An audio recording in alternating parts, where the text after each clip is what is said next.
रामपुर नाम के एक छोटे से गांव में मोहन नाम का एक गरीब लड़का रहता था। उसके परिवार में उसके साथ उसके बूढ़े माता पिता रहते थे। सोहन का परिवार बहुत ही गरीब था। उनके पास ना तो कोई जमीन थी, नहीं खाने के लिए कोई साधन था। सोहन दिन भर मजदूरी करता और उससे जो कुछ भी कमा पाता उसी से अपने पूरे परिवार का पेट भर लेता।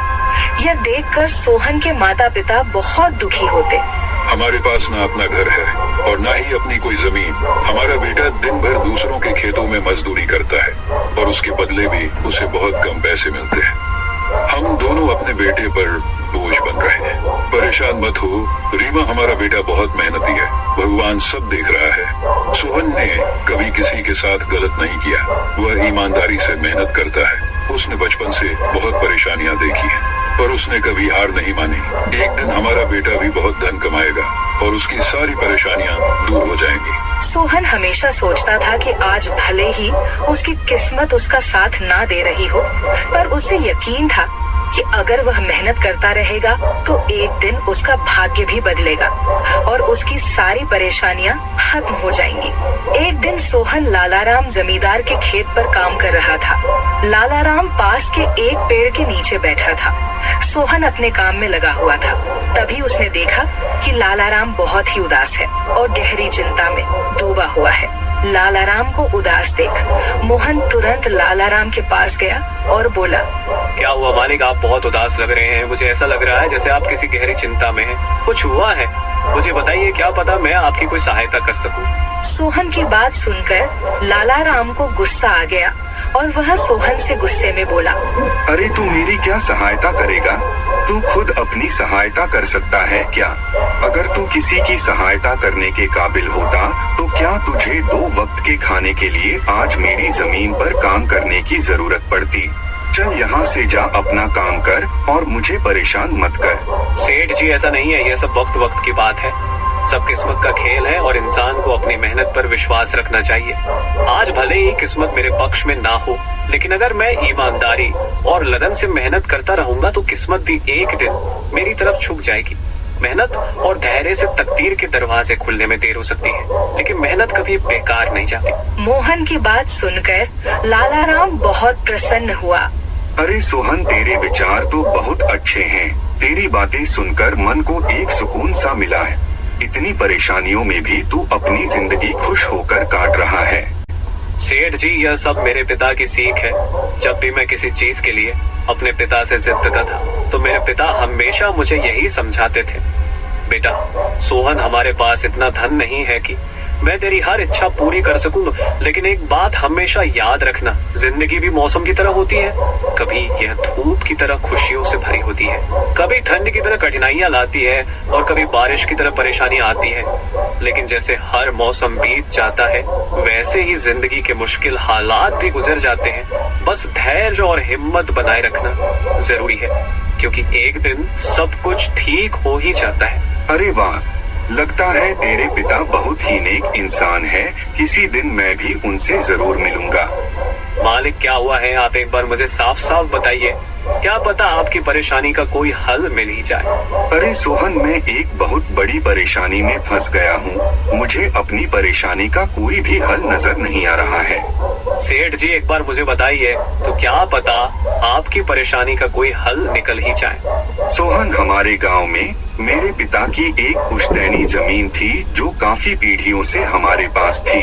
उस पर मेरा और मेरे भाई का हक है, पर हमारे गांव के ही 2 बाप बेटों ने उस पर कब्जा कर लिया है। मैं पुलिस थाने में केस दर्ज कराने की सोच रहा था, लेकिन गांव के बहुत बड़े लोग उनके साथ हैं। मैं कितनी भी कोशिश कर लूं, लेकिन मैं उन लोगों का कुछ नहीं बिगड़ पाऊंगा।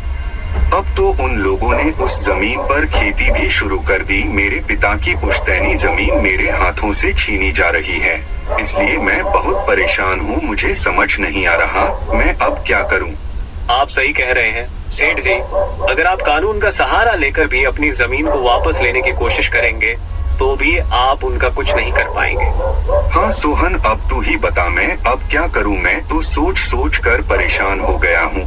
मेरी पुश्तैनी जमीन छीनी जा रही है और मैं कुछ भी नहीं कर पा रहा। सोहन ने कुछ देर सोचा और कहा, मालिक आप चिंता मत कीजिए, हर परेशानी का कोई ना कोई हल जरूर होता है। अगर आप चाहे तो एक तरीका है जिससे आप अपनी जमीन वापस पा सकते हैं। अगर ऐसा कोई तरीका है तो जल्दी बताओ सोहन, वह क्या तरीका है? सोहन ने लाला राम को अपनी सारी तरकीब पूरी तरह समझा दी। तरकीब सुनकर लाला राम मोहन से कहता है, अरे वाह सोहन, तू तो बहुत समझदार है, तूने तो बहुत अच्छी तरकीब बताई है। ऐसे तो मेरी जमीन मुझे जरूर मिल जाएगी, मैं तुझसे वादा करता हूँ। अगर तेरी यह योजना सफल हुई तो मैं अपनी जमीन का एक हिस्सा तेरे नाम कर दूंगा।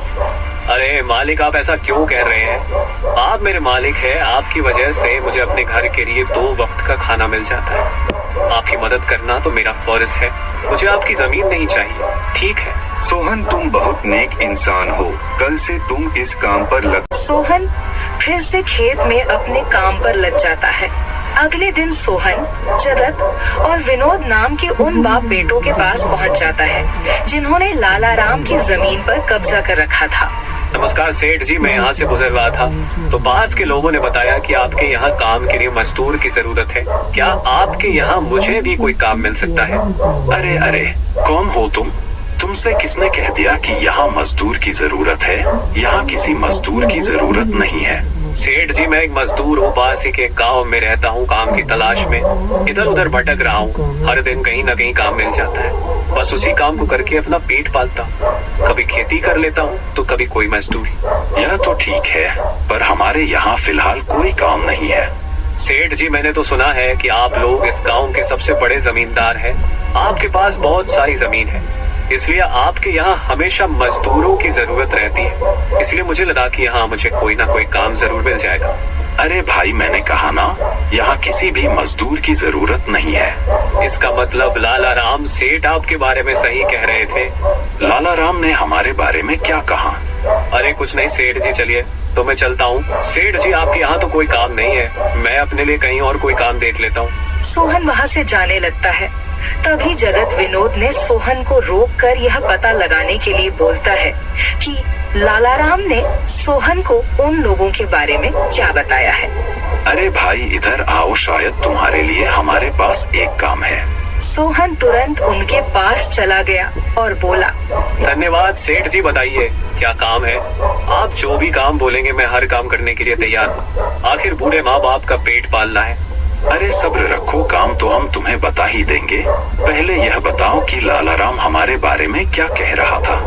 सेठ जी मैं पहले लाला राम सेठ के यहाँ काम करता था, पर वह बहुत ही कंजूस और बदतमीज आदमी है। मैं उनकी यहाँ दिन रात मेहनत करता, पर इतनी मेहनत करने के बाद भी वो मेरी सही मजदूरी नहीं देता था। इस बात पर कल मेरी उससे बहस हो गई थी। फिर क्या हुआ? लाला राम ने हमारे बारे में क्या कहा? जब मेरी सेठ लाला राम से बहस हो रही थी तब उसने मुझे कहा कि पूरे गांव में उनसे ज्यादा मजदूरी कोई नहीं देता। तो मैंने गुस्से में कह दिया कि गांव के सबसे बड़े जमींदार जगत सेठ और विनोद सेठ सबसे अच्छी मजदूरी देते हैं, इसलिए उनके यहाँ हमेशा काम करने वालों की भीड़ रहती है। हाँ भाई, बिल्कुल सही कहा था।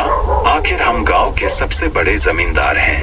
हमारा फर्ज है कि जो भी मजदूर हमारे यहाँ काम करता है उसे उसकी मेहनत के हिसाब से सही मजदूरी मिले।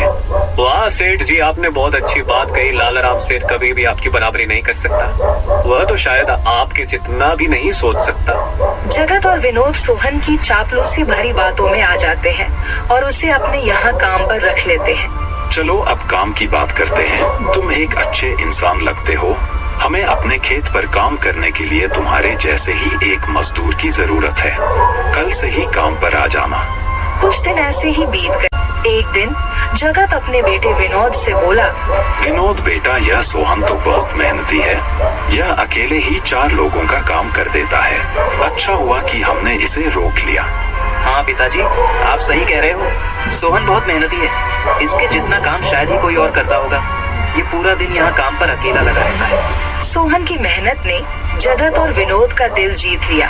कुछ दिन और बीत गए। एक शाम जगत और विनोद अपने खेतों का दौरा कर रहे थे। जब वे अपने खेत पर पहुँचे तो देखा कि सोहन इतने देर तक भी काम कर रहा था। सोहन भाई, अब तो रात होने वाली है, तुम इतनी देर तक काम क्यों कर रहे हो? अब घर जाओ और आराम करो। सेठ जी, हमारी किस्मत में आराम कहाँ है? घर पर बूढ़े माँ बाप हैं। काम नहीं करूँगा तो उनके लिए 2 वक्त का खाना कहाँ से जुटा पाऊंगा? घर पर बैठकर आराम करने से अच्छा है कि मैं काम करूं। इस तरह मेरा मन भी लगा रहता है। तुम बहुत मेहनती हो सोहन, आज का काम यहीं छोड़ दो और घर जाकर आराम करो। नहीं सेठ जी, इसकी कोई जरूरत नहीं है। मैं काम करने में खुश हूँ। आप लोग जाइए, मैं ठीक हूँ। ठीक है सोहन, फिर हम जाते हैं। जब तुम्हारा मन करे काम खत्म करके अपने घर चले जाना, ठीक है। इसके बाद जगत और विनोद खेत को सोहन के भरोसे छोड़कर चले गए। अगली सुबह जब विनोद और जगत अपने खेत पर लौटे तो देखा कि वहाँ पुलिस खड़ी है। पुलिस को देखकर दोनों दौड़ते हुए आए और पूछा, क्या हुआ थानेदार साहब, आप यहाँ क्या कर रहे हैं? क्या यह जमीन तुम दोनों की है? हाँ थानेदार साहब, यह जमीन हमारी है, हमारे पास इसके कागजात भी हैं। फिर तो तुम दोनों को ले जाकर जेल में डालना ही पड़ेगा। यह क्या कह रहे हैं थानेदार साहब, हम कुछ समझे नहीं, आप क्या कहना चाह रहे हैं?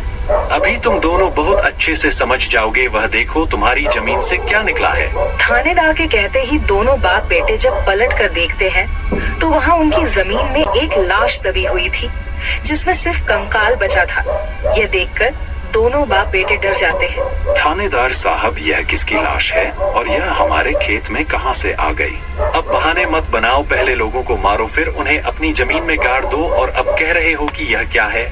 नहीं थानेदार साहब, हमें नहीं पता कि यह सब क्या है। यह लाश यहाँ कैसे आई, हमें कुछ नहीं पता। अब झूठ मत बोलो, अगर फांसी नहीं हुई तो कम से कम तुम दोनों को उम्र कैद की सजा तो जरूर मिलेगी। फांसी और उम्र कैद की बात सुनकर दोनों बाप बेटे डर गए और थानेदार के सामने गिड़गिड़ाने लगे। थानेदार साहब, हम इस लाश के बारे में कुछ नहीं जानते। हमें नहीं पता यह लाश किसकी है और इसे यहाँ कौन गाड़ कर चला गया। इस मामले से बचने के लिए दोनों ने कुछ तरकीब सोचनी शुरू की। तभी सोहन वहाँ आ जाता है। अरे सेठ जी, यह पुलिस यहाँ क्यों आई है? क्या हुआ है? सोहन देखो, पता नहीं कहां से हमारी जमीन में यह कंकाल आ गया है। मालिक, यह कंकाल यहाँ कहाँ से आ गया? ये तो बहुत गंभीर बात है। हाँ सोहन, पता नहीं यह कंकाल यहाँ कहां से आया है और थानेदार साहब को लगता है कि इसे हमने यहाँ मारकर गाड़ा है। अब तू ही कोई उपाय सोच जिससे हम इस परेशानी से बच सके। तीनों को आपस में खुसर फसर करते देख थानेदार ने कहा, अब कोई तरकीब मत बनाओ, तुम दोनों बाप बेटों में से कोई एक तो जरूर जेल जाएगा। अब तुम ही तय करो जेल कौन जाएगा। थानेदार साहब, थोड़ा सा समय दीजिए, हम तय कर ले कि जेल कौन जाएगा। मैं बस 5 मिनट देता हूँ, जल्दी से फैसला करो कौन जाएगा जेल। सोहन, जगत और विनोद थोड़ी दूरी पर जाकर बात करने लगे। देखो मालिक, दोनों के फंसने से अच्छा है कि कोई एक फंसे। अब सोचिए कौन जाएगा। हम दोनों में से कोई भी जेल नहीं जाना चाहता। सोहन भाई, कोई उपाय सोचो जिससे हम दोनों इस मुसीबत से बच सके। मालिक, एक बात कहूँ, इस कंकाल को देखकर ऐसा लगता है कि इसे काफी महीने पहले जमीन में दबाया गया होगा। जगत फांसी की बात सुनकर पहले ही डर गया था और सोहन की बात सुनते ही उसने फटाफट पूरी कहानी सोहन को बता दी। देखो सोहन भाई, सच कहूँ तो यह जमीन हमने कुछ महीने पहले ही लालाराम से हड़प ली थी। विनोद की बात सुनकर मोहन ऐसा दिखाने लगा जैसे उसे कुछ पता ही ना हो। क्या क्या कहा मालिक आपने? ये जमीन हड़पी थी, मुझे कुछ समझ नहीं आ रहा, जरा साफ साफ बताइए। जगत ने जमीन हड़पने की पूरी कहानी सोहन को बताई। पूरी कहानी सुनने के बाद सोहन ने कहा, मालिक, मेरे पास एक तरकीब है जिससे सांप भी मर जाएगा और लाठी भी नहीं टूटेगी। जल्दी बताओ सोहन भाई, क्या तरकीब है? तरकीब बताने से पहले मुझे यह बताइए कि आप लोगों के लिए क्या ज्यादा जरूरी है, यह जमीन या आप दोनों की जान? सोहन, इसमें पूछने वाली कौन सी बात है? हमारे लिए जमीन से ज्यादा हमारी जान प्यारी है। तो एक काम कीजिए मालिक, आप सबसे पहले जाकर थाने आर को बताइए कि यह जमीन सेठ लालाराम की है। आप उनसे बोलिए कि हमने तो कुछ महीने पहले ही यह जमीन बस काम करने के लिए उनसे ली थी, बाकी का काम मैं संभाल लूंगा। अरे सोहन, लेकिन इससे तो हमारी जमीन हमसे छिन जाएगी, फिर क्या होगा? नहीं मालिक, शायद आप मेरी तरकीब समझ नहीं पाए। जब आप थानेदार को बताएंगे कि यह जमीन सेठ लालाराम की है तो पुलिस किसे गिरफ्तार करेगी? सेठ लालाराम को। और जब लालाराम जेल चला जाएगा तब आप लोग फिर से जमीन पर कब्जा कर सकते हैं। इससे आप लोग भी जेल जाने से बच जाओगे और जमीन भी आपके ही के पास रहेगी। सोहन की तरकीब सुनकर दोनों बाप बेटे दंग रह गए।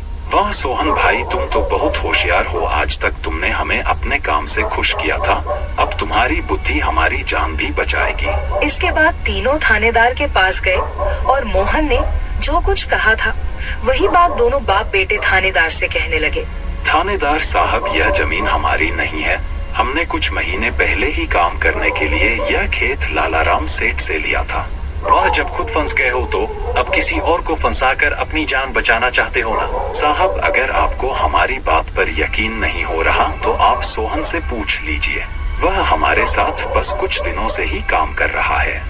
इससे पहले वह सेठ लालाराम के यहाँ काम करता था। बोलो सोहन, यह जमीन किसकी है? थानेदार साहब, ये जमीन सेठ लालाराम की है। जगत सेठ और विनोद सेठ ने तो बस कुछ समय से इस जमीन पर खेती कराना शुरू किया है। सोहन की बात सुनकर थानेदार ने सोहन से कहा, सेठ लालाराम को बुलाने के लिए कहो। सोहन, तुम एक काम करो, जाओ और सेठ लालाराम को बुलाकर लेकर आओ। सोहन तुरंत जाकर सेठ लालाराम को बुला लेता है, परंतु लालाराम अपने साथ गांव के सरपंच को भी अपने साथ ले आता है। यहाँ क्या हो रहा है? यहाँ इतने लोग क्यों जमा है? देखिए सरपंच जी, इन दोनों की जमीन से एक कंकाल निकला है और अब यह लोग कह रहे हैं कि यह जमीन इनकी नहीं है बल्कि सेठ लालाराम की है। थानेदार ने सरपंच जी को पूरी कहानी सुना दी। अपने आप को फंसा देख जगत ने सरपंच से कहा, नहीं सरपंच जी, यह जमीन हमारी नहीं है। हम यहाँ बस कुछ समय से काम कर रहे हैं। आप हमारे मजदूर मोहन से पूछ लीजिए। हाँ थानेदार साहब, यह जमीन सेठ लालाराम की है। मैं कैसे मान लूं कि यह जमीन लालाराम की है? हमारे यहाँ का थानेदार तो कह रहा था कि इस जमीन पर कोई केस चल रहा है और इस जमीन पर तुम्हारा कब्जा था, और अब तुम कह रहे हो कि यह जमीन लालाराम की है। नहीं साहब, हमने लालाराम के साथ धोखा किया था। हम बस इस जमीन को हड़पना चाह रहे थे, लेकिन अब हमें यह जमीन नहीं चाहिए। अगर आप चाहें तो हम केस भी वापस ले लेंगे। थानेदार साहब आप जाइए, बाकी का काम अब हम संभाल लेंगे। सरपंच के कहने पर थानेदार वहाँ से चला जाता है। सरपंच ने लालाराम से कहा, अब बताओ ये कंकाल यहाँ कैसे आया? तुमने किसे मारकर यहाँ गाड़ा है? अरे साहब, यह तो नकली कंकाल है। इन दोनों ने मिलकर मेरी जमीन हड़प ली। मैंने और मोहन ने मिलकर यह तरकीब सोची थी ताकि इन दोनों से सच निकलवा सके। लालाराम की बात सुनते ही दोनों बाप बेटों के पैर तले जमीन खिसक गई। यह हम दोनों की साजिश थी, इन लोगों के मुंह से सच निकलवाने के लिए। सोहन को इस योजना में शामिल देखकर दोनों बाप बेटों को समझ आ गया कि यह सब सेठ लालाराम और मोहन की मिली भगत थी। दोनों बाप बेटों के पास अपनी गलती मानने के सिवा कोई चारा नहीं था। हमें माफ कर दीजिए सरपंच जी, हम लालच में आ गए थे। हमें माफ कर दीजिए। हम आज के बाद यह गलती कभी नहीं करेंगे और यह जमीन भी सेठ लालाराम को वापस दे देंगे। जगत और विनोद दोनों सरपंच और सेठ लालाराम से माफी मांगने लगे। दोनों को इतना गिड़गिड़ा देख लालाराम ने उन्हें माफ कर दिया। सरपंच ने भी उन्हें जेल नहीं भेजा और सेठ लालाराम ने अपना केस वापस ले लिया। लालाराम के केस वापस लेने के बाद सरपंच जी भी वहाँ से चले जाते हैं।